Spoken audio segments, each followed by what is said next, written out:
Along with my friend and colleague. You can't hear me? Okay. Glad to correct me right off front the back. Is that better? Daggone. I'm on. Turn me up higher back there. Is that better? Ah. Hey, you're on. Just gonna do this. Looks like it's up my nose. Did y'all know I was a stage manager once upon a time? Is that better? Yeah. Yep. No. Is it on? Is it up on the top? Yeah, it's on. I'm just going to talk as loud as I possibly can, okay? Hold on. Do that. Okay. I'm Myra Bridgforth, and I'm the co-leader along with Ann Mugler of the Crooked Steeple Literary Festival.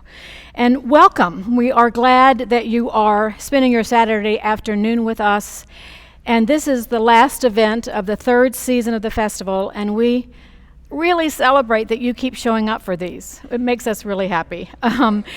Getting together with other people in this room to hear the author talk about their creative process in writing the book is quite a gift to ourselves and to each other.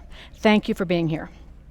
Look around the room at the people that are wearing white shirts and red bandanas.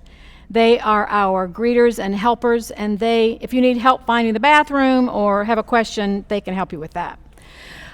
Some of you picked up 3x5 cards when you came. They're crucial if you want to ask a question, so raise your hand if you want to get a 3x5 card and somebody will bring one over to you. Okay, here's some 3x5 cards. And I'll ask you again if anybody wants to do that. After the interview, we'll pick some of the questions to ask for the author. So in case you didn't know it, today is... Is that better? Oh, yeah. Okay. Well, take this daggone thing off. All right. You might just live with this for a minute. Yeah, thank you. Okay. Can you just hang it here for now? All right, that's fine. For now. All right. In case you didn't know it, today is an indie bookstore day. And Bard's Alley Bookshop in Vienna is our book-selling partner for the festival, and we're so glad to have their support and help. Marisa Vincent is on the back table, and she's from the bookstore. Bard's Alley is in Vienna, Virginia, which is where I live, and it's a charming place to go and spend the afternoon. So if you've not visited there, give it a try. If you brought your copy of the Berlin Letters, that's great, but after the presentation, you can buy a copy of the book and have it signed by Katherine. Okay. Katherine Reay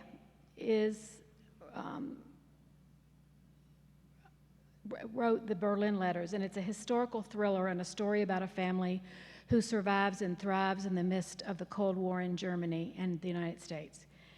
She's going to give a PowerPoint presentation in a minute. She is the author of 12 novels and 1 nonfiction book. She graduated from Northwestern undergrad and also holds a master's degree in marketing from Northwestern. She's the co-founder and host of What the Dickens Book Club on Facebook and the 10-Minute Book Talk on Instagram. She's the mother of 3 and just recently moved to Montana with her husband and their dogs. Her latest novel, The English Masterpiece, will be released in June.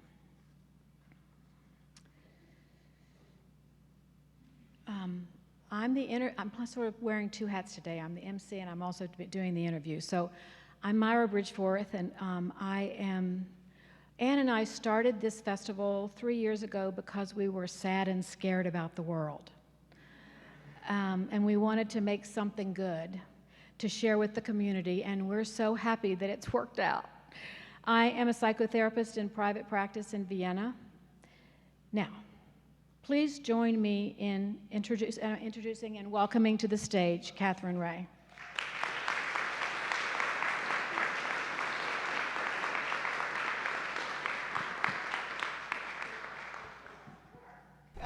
I know what to do. Ooh.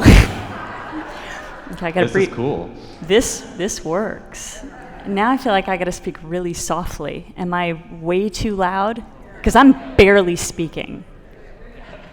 Okay. Anyway, I am so excited to be here, and thank you so much, both to the Literary Committee for inviting me, for you all to spend a Saturday afternoon with me, and we're going to talk a little bit about a novel, a wall, and the Cold War. But mostly about a novel, because the Cold War and the wall references are just going to give you a little perspective on my inspiration and the foundation of the Berlin Letters. So the Berlin Letters is a love story.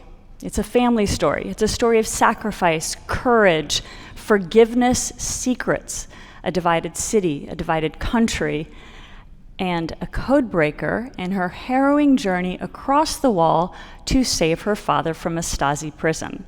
And it was a harrowing journey. Very few people made it across the wall in those 28 years, and most attempts ended in death. And I think 36 years after the wall's fall, we forget how imposing and formidable it was. And I think we also forget Berlin's role within the Cold War. And I think Nikita Khrushchev said it best, a little crudely, but Berlin is the testicle of the West. When I want the West to scream, I squeeze on Berlin. Now, Khrushchev was, I gather, a little bit crude at his speech as a politician, but the quote is very illustrative of what Berlin was at that time. It was ground zero for Cold War tensions. But those tensions did not begin in 1961 with the rise of the wall. For my purposes, they began in 1945 in Yalta. So at the Yalta Conference in 45, Stalin and Roosevelt and Churchill got together and they divided Germany.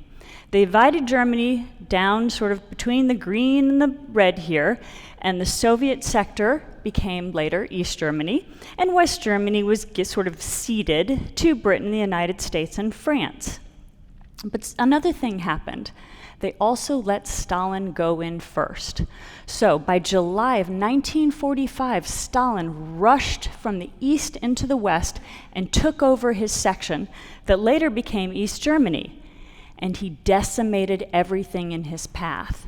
And to understand why he did that, you have to go back a little further to 1941, when he and Hitler were allies. And then Hitler betrayed him by storming into the USSR and what then became the Battle of Stalingrad, which is considered not only the most bloody and fierce battle of World War II, but the most bloody and fierce battle in human history. Year and a half, 1.9 million people died, and the entire city was decimated. And it turned the war. But this is actually Berlin, and Stalin coming into Berlin. And what he did was he took all industry, everything out of the East, and sent it back to the USSR to build the USSR's economy. So from the get-go, he crippled East Germany. But one thing he could not do while he barricaded this border between the East and the West was he could not barricade the capital. According to the Yalta Agreement, the 4 sectors of Berlin had to be easily pass-throughable. You could work in East Berlin, and you could then you could work in West Berlin and bring the money back to your home in East Berlin. You could go out for dinner in West Berlin. All you had to do is, if that, show papers to get through. The city was to be open. But if you didn't enjoy living in East Germany in those times, you could also come up to Berlin, and you yourself could cross the street and, in effect, be in the West. And from 1945 until 1961, 2.7 million people did that.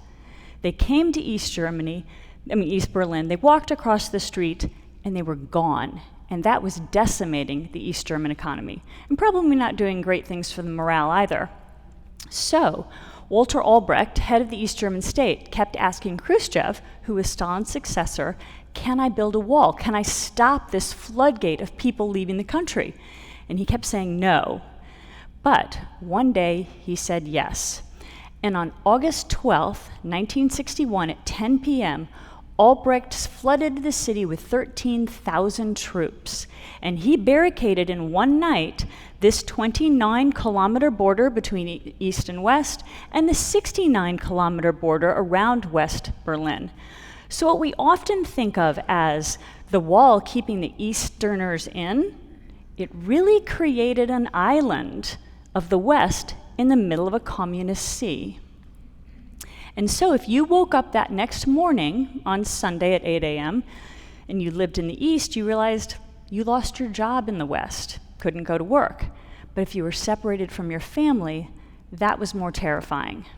So there are two stories, and there are two photographs that go with them, that inspired the very beginning of the Berlin letters. I was reading a true account of a young boy in blue shorts, and then I came across this picture. I do not know if this is that boy. I don't know if his shorts are blue, but I imagine it might be. In the story, the boy is on the east, the coiled barbed wire in front of him, and his parents are on the west. Perhaps he spent the night with Oma and Opa. I have no idea why he was across the barricade, but they were sobbing for him and calling to him. But every time he would run across the street to them, the soldiers would push him back. And that was the end of the story. I don't know what happened to that boy. The second is these two pictures. And this actually inspired the way Louisa Vogler, the heroine of the Berlin letters, gets over the wall herself at a very young age. In the first picture, you can see the wife holds their son. And in the second picture, the son is now on the father's side. He is standing in West Berlin, and he is holding his wife's hand, possibly for the last time, and saying goodbye. Now, it may not have been the last time, but the next time would have been 2.5 years later, because that was the first time the East German government let West Berliners into the East on a one-day pass to visit family. If this family was ever to be reunited, it would have been, of course, 28 years later. Now, it isn't so hard to hold hands over barbed wire, perhaps, but that barbed wire didn't last long. This was on Sunday, August 13th. As of Monday, the 14th, Albrecht was flooding the city again, but this time it was with construction crews and cement trucks. Because for the months, while he had been asking Khrushchev to build a wall, he had been surreptitiously purchasing barbed wire from around the world in such small quantities that no one would be able to guess what he was doing. But he was also prefabricating cement blocks outside the city. He was ready to go. So on that Monday began the construction of what we know of as the Berlin Wall. At first it was 6 feet tall, and it butted up to a series of buildings, and so he started moving people off those buildings to create his buffer zone, which we often called the death strip. The wall that you remember, and that we all saw come down in 1989, was actually the fourth iteration of the wall. This is the formidable 10-foot structure we saw on the TV with its cement piping, slick cement piping across the top, making it virtually impossible without assistance to climb up. And it started, as I said, in 1978. It was finished in 1981. And it wasn't just the wall. I mean, we think of it as one wall. But if you lived on the east side, it was so much more than that. So we've got the graffiti on the west. But then when you get to the east, lots of guard posts, barbed wire, sand to capture footprints, and a huge strip of what was called Hackspuren, or dragon's teeth. And those were metal shards to basically cut you to shreds if you got into the death strip. More sand, barbed wire again, and on the east side, there was a 6-foot wall, so that nobody ever even got into that strip. And in the 1980s, there were 44,000 dedicated Border Patrol guards. And the wall cost the East German government over $1 billion a year. Now, most years they didn't have that money, and they got that money actually from West Germany for concessions. One year they had to take down, I think it was in '87, they had to take down all of the automatic firing weapons from the wall if they were going to get their money.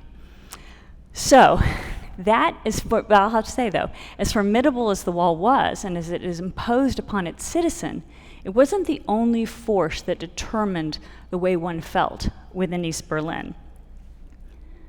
Another imposing force was the Stasi, and the Stasi plays a big role in the Berlin letters. This is a picture of Erich Mielke, and he was head of the Stasi from close to its inception, 1957, until after the wall fell.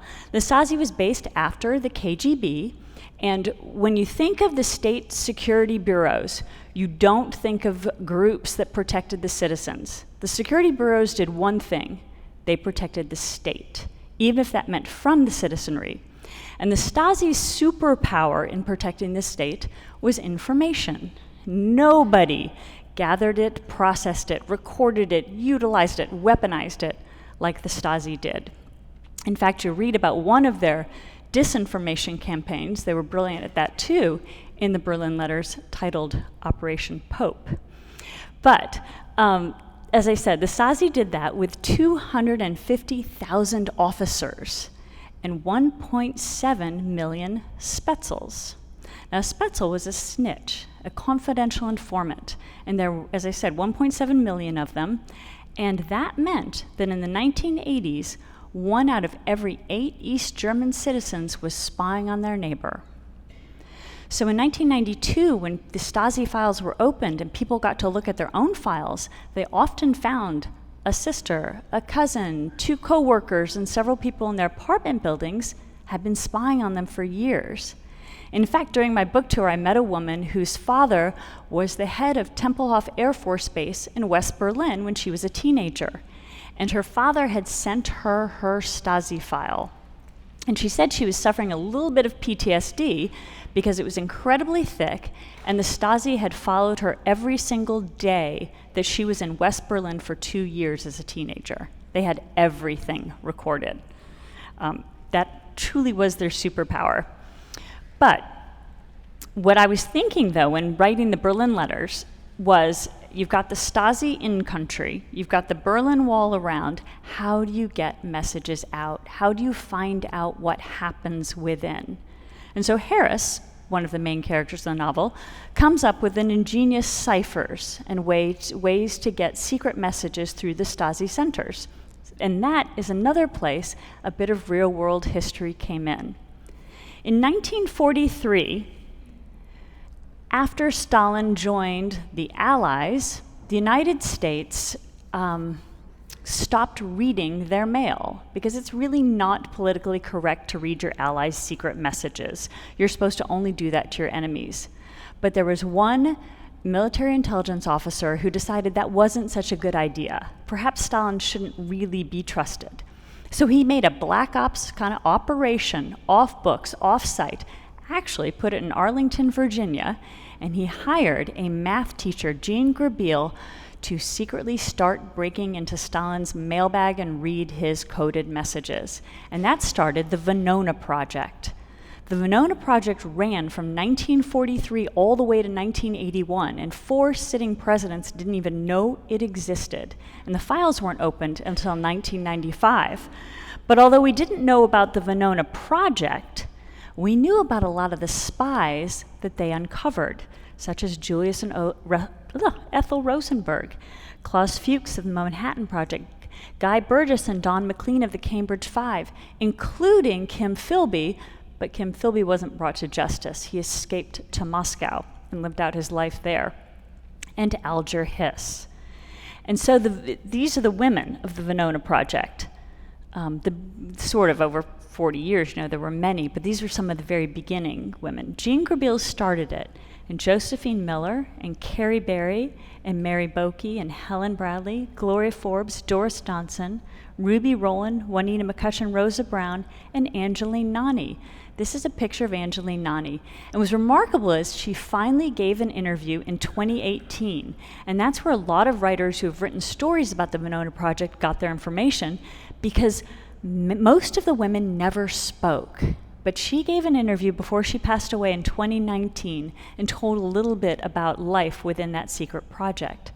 So as I was considering how to write this story, I wondered, what if another CIA officer decided that there was still valuable information in those Soviet and German Cold War and World War II codes?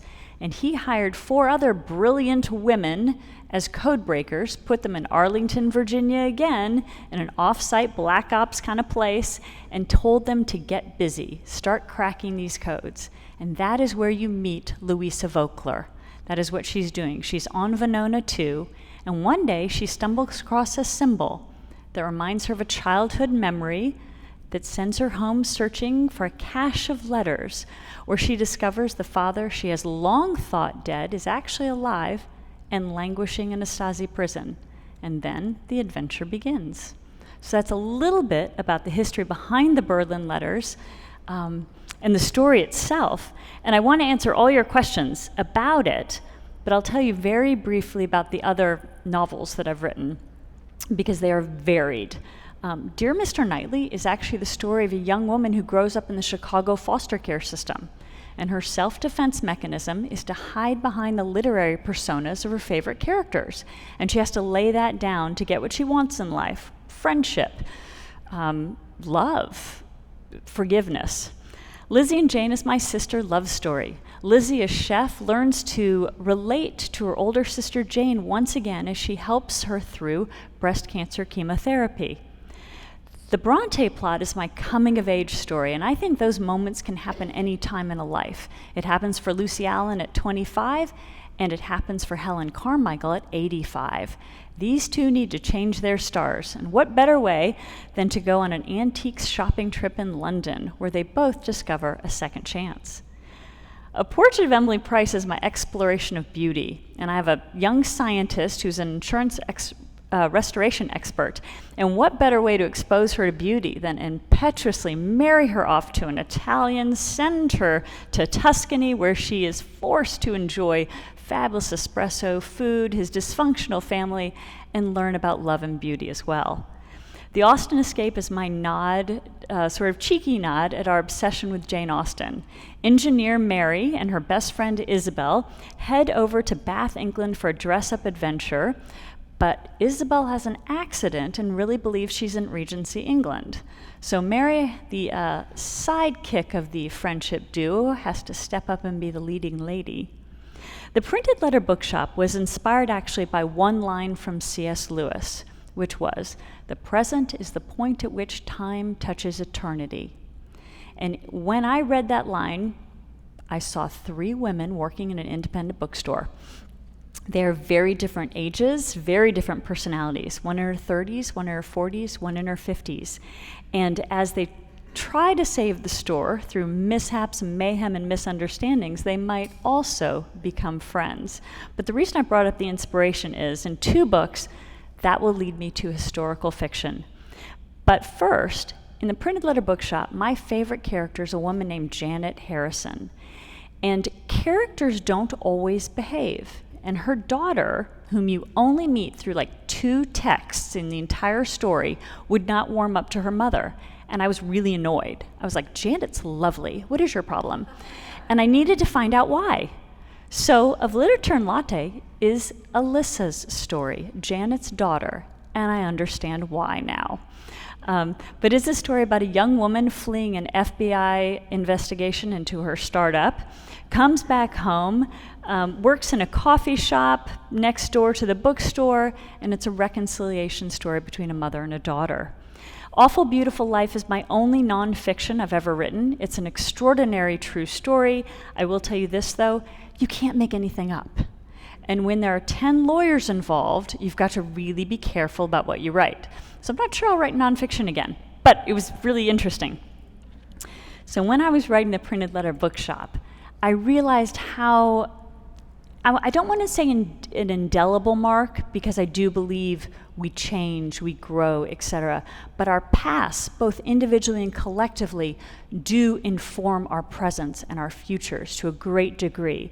And I decided to shift to historical fiction to bring that past center stage, to not have it in memory or backstory, subjective history, but introduce it to the reader live. So that was my shift to historical fiction. In The London House, it is a split-time story about a contemporary woman, Caroline Payne. She ventures back to her family's ancestral London house, where she discovers a trunk full of diary entries and letters about the early days of World War II and the beginning of the British spy movement, and a secret that has shadowed her family for 80 years. And what might it mean if she discovers the truth? And I think one of my most fun books, at least for me, was A Shadow in Moscow. I've got a woman, Austrian-born Ingrid, in 1954. She moves to Moscow and starts to spy for MI6. Spies for them for 40 years, but in the 80s, a young gun, Soviet-born Anya Koneva, comes on the scene, working for the CIA, messing things up, and things come to a head in June when Aldrich Ames hands his first list to the KGB, and every Western asset is compromised, and deals have to be made if either woman is going to make it out alive. And there's a great twist in the middle that I love. And then, as Myra said, in June, I will take you all to 1973, the Tate Gallery in London, for an art forgery caper that takes place 2 weeks after Picasso dies. So there you go. A little bit about the Berlin Letters, where I've been, and where I'm going. Thank you so much.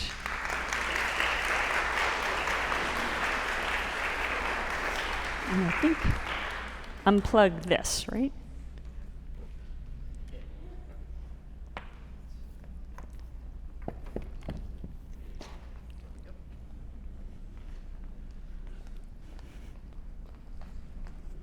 Oh, okay.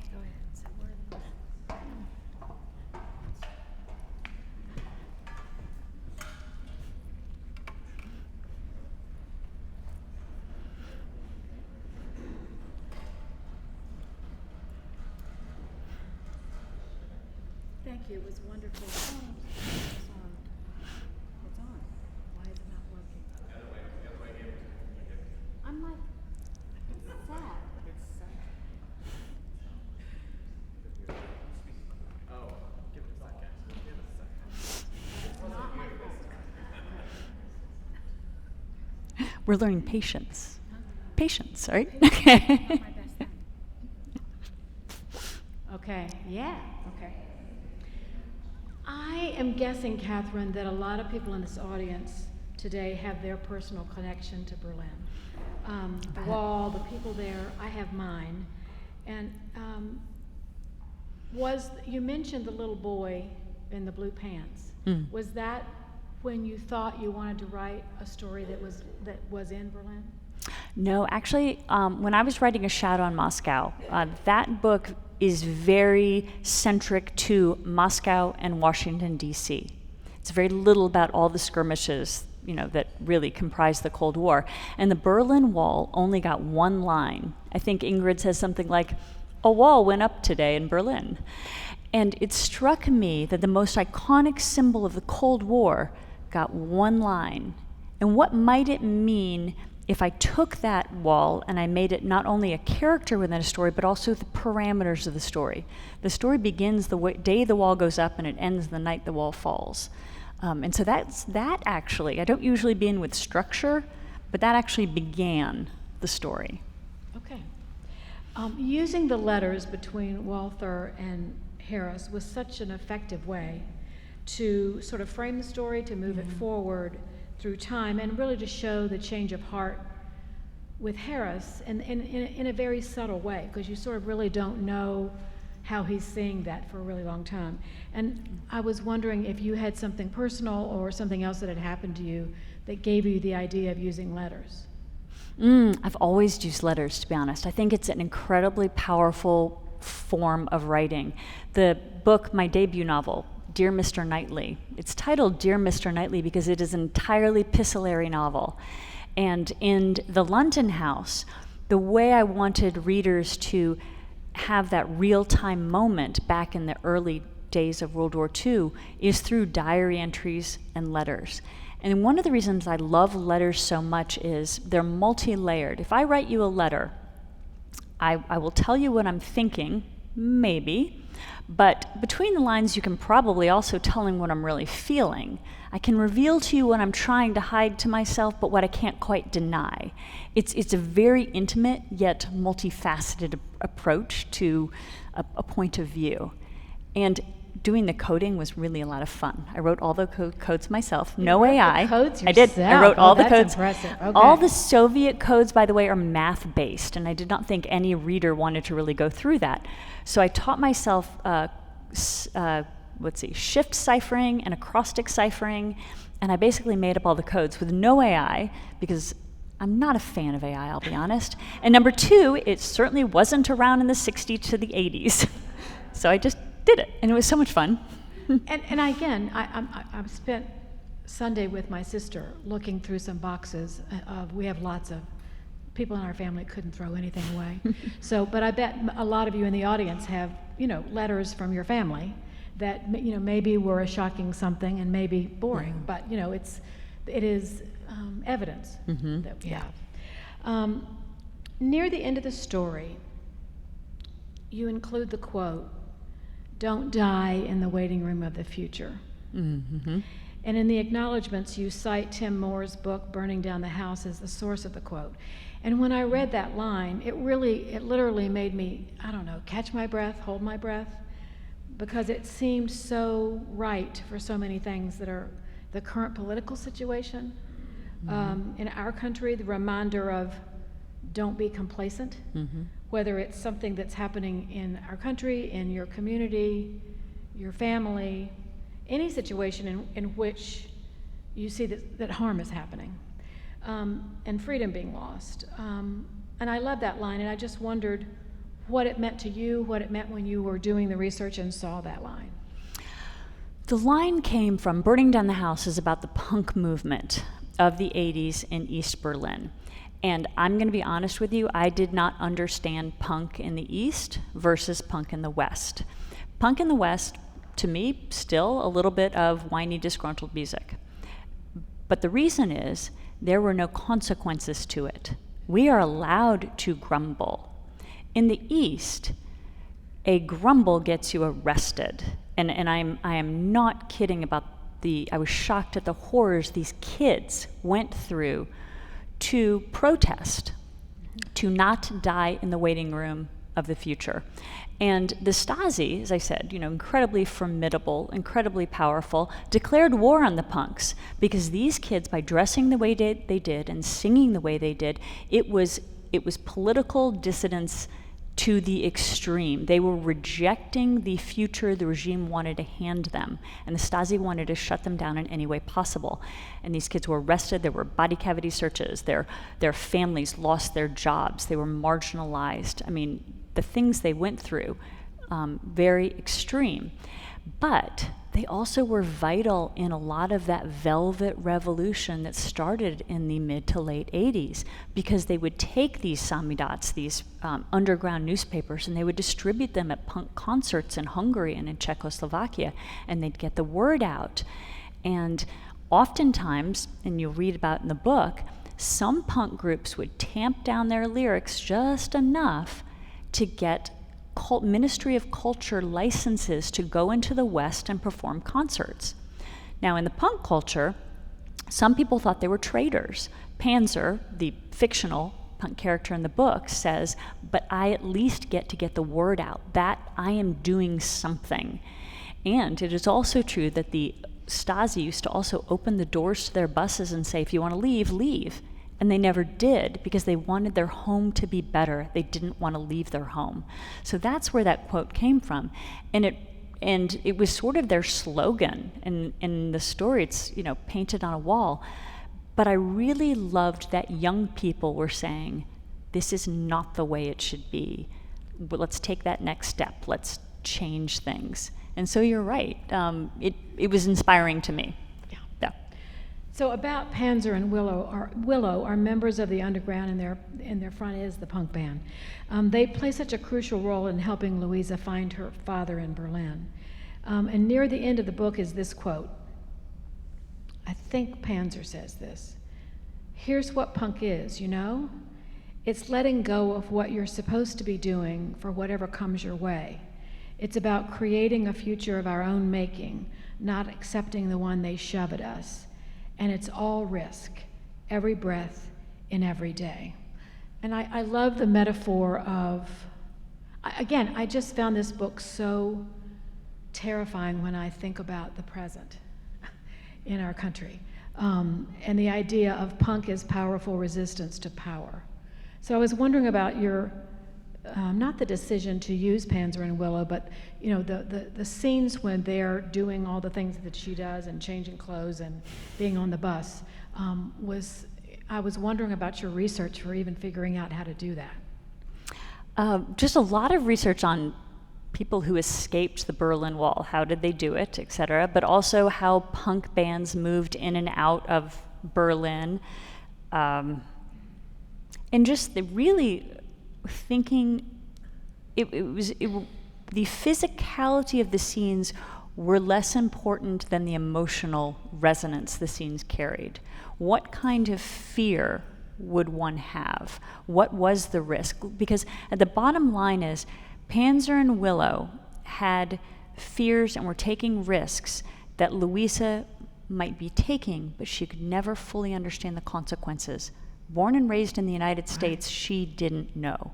And so I always was straddling that line between perspective. Yeah, right.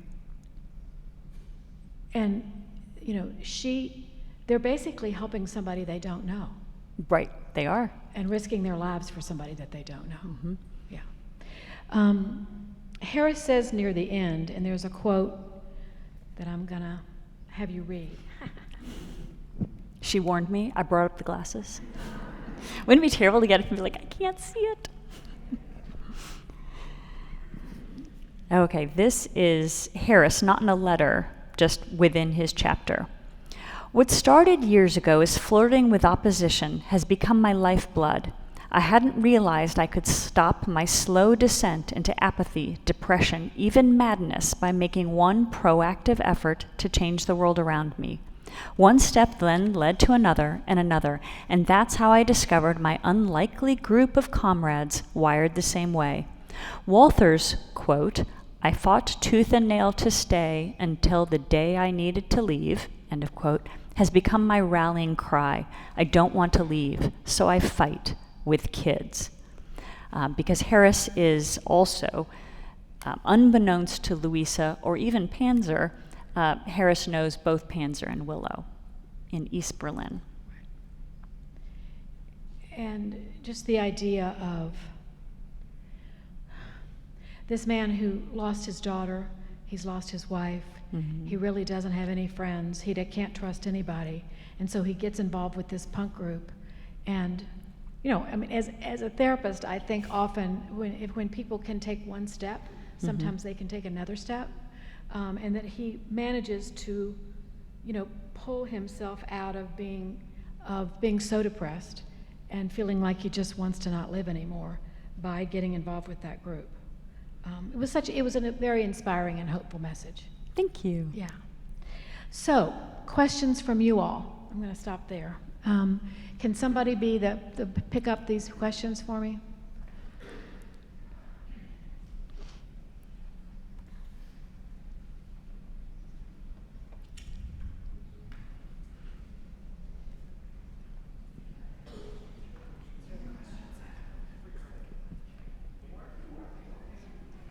Oh, there's one.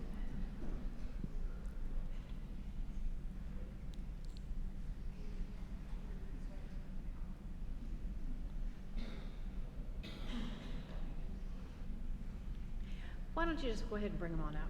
It's okay. I was going to get them to put it in some kind of order, but... Thanks, David. Okay. Ooh, this is going to be interesting, reading these things. Okay.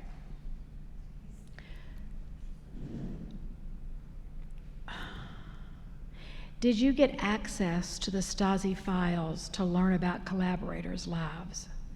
I did. The Stasi files, read the rest of that. Go ahead. Stasi files became public in 1992, so I did have access to some of them. I also spent an afternoon in the Stasi Museum, which was on the Maling de Grasse, the big Strasse, the big Stasi place, and it is formidable. Oh my goodness, the Stasi headquarters is really something. To learn about collaborators, the 48-hour interrogation tactics, yeah, those were pretty awful. So the Stasi, as ruthless as they were, they had they followed law, they followed code, and they could only keep you for 48 hours. Now, what they could do to you in those 48 hours was quite extraordinary, but they did usually let you go after 48 hours. And that's often what I read about with these punks, they would let them go. Now, if they needed to keep you longer, then they often charged you with something and sent you off-site to another facility, and they could move you around a bit. But yes, 48 hours was a time period that came up again and again. When did you first become interested in this period of Eastern European history? I think it was when I was writing The London House, and I was studying the SOE, which is the Special Operations Executive, and that was Britain's first foray into the true spy game, the nitty-gritty stuff you think of as James Bond, blowing stuff up. MI5 and MI6 back then were not wired that way.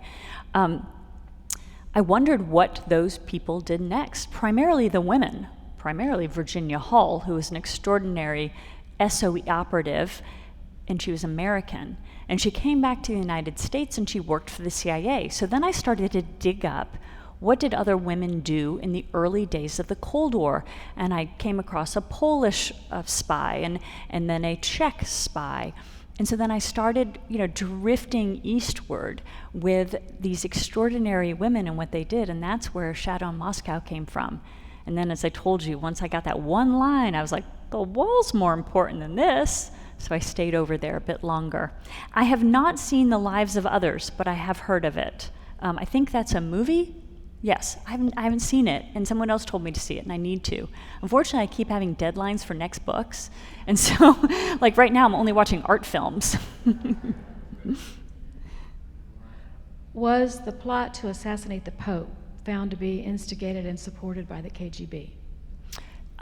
No. Isn't that shocking? So that's why that's why they could never find anything. That's why they could never find, or they did, some people did, and it was hushed up, definitive evidence that these Soviets were behind the assassination attempt of the Pope. Yes, they were, but Andropov went straight to the GRU. He circumvented the KGB altogether, so it was never in a KGB file. The GRU is the intelligence arm of the military. So yes, the Soviets were behind it, and Claire, what was her last name? Really great American journalist, got to the truth. Casey and Reagan got to the truth and decided, and the Pope knew it in the end, they decided to keep it quiet, but the Italian courts were getting close to the truth, and that's where Operation Pope in August of 1982 came up as a disinformation campaign, because they were getting close to realizing the Soviets were behind it. But it was quite a sleight of hand to have circumvented the KGB completely. So that's why there was no evidence that the KGB was involved, because they were not.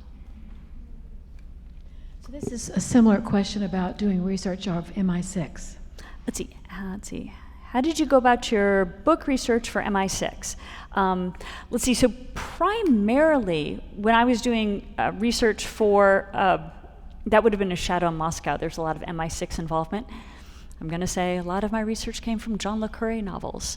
No, the nice thing is, once I got the logistics down of what a handler did and how that relationship worked, it works for any secret service because they all kind of work the same way. And I was sort of in country in Moscow. So I needed to know, who M was and who C was, et cetera. But I didn't need to know much more about MI6 than I needed to know about the CIA and how they would work in country in Moscow at that time. And what was really interesting actually is MI6 was way more dedicated to staying there than the CIA. We kept backing off and leaving people hanging out to dry, et cetera, and then we'd come back in, and they kind of were churning there the whole time. So it was really interesting, but in fact, also, if you enjoy John le Carré, his Carla, his KGB nemesis, is not based after a KGB officer at all, but Stasi spy master Marcus Wolf. That's who Carla is based on. So the Stasi really was quite formidable. There you go. I'm going to stop the rest of the questions, so if I didn't ask your question, make sure and ask her when you go to get your book signed. If you bought your book ahead of time and you have it with you and you want to get it signed, you can line up in a minute over by the table where Catherine's going to sit and where she's going to sign the books for you. And you can purchase the Berlin letters from Marisa over on the table and get it signed. And while you're back there, make sure and stop by the refreshment table. The Crooked Steeple Literary Festival is free, and it will always be free. It's really important to us that nobody isn't able to come because they don't have the money to pay for it.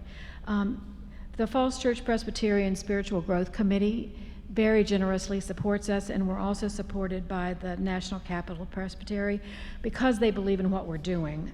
And we can't continue to do this without the support. So if you can donate, we really appreciate you doing that. Anne is sitting at the table where the donation table is, and introduce yourself to her, and if you can make a donation, that would be great. Thank you to the Crooked Steeple launch team. We have a launch team that stays with us and has stayed with us for 3 years, and they do so much of the heavy lifting of reaching out and inviting people to be here and putting the word out in schools and libraries, and we really couldn't do it without them. And we also are really grateful that some of them were able to be here to be our bandana wearers and greeters, and it means a lot to us to be able to have all those people be supporting us. Blessings to each of you, and please join me in thanking Katherine Reay. Thank you.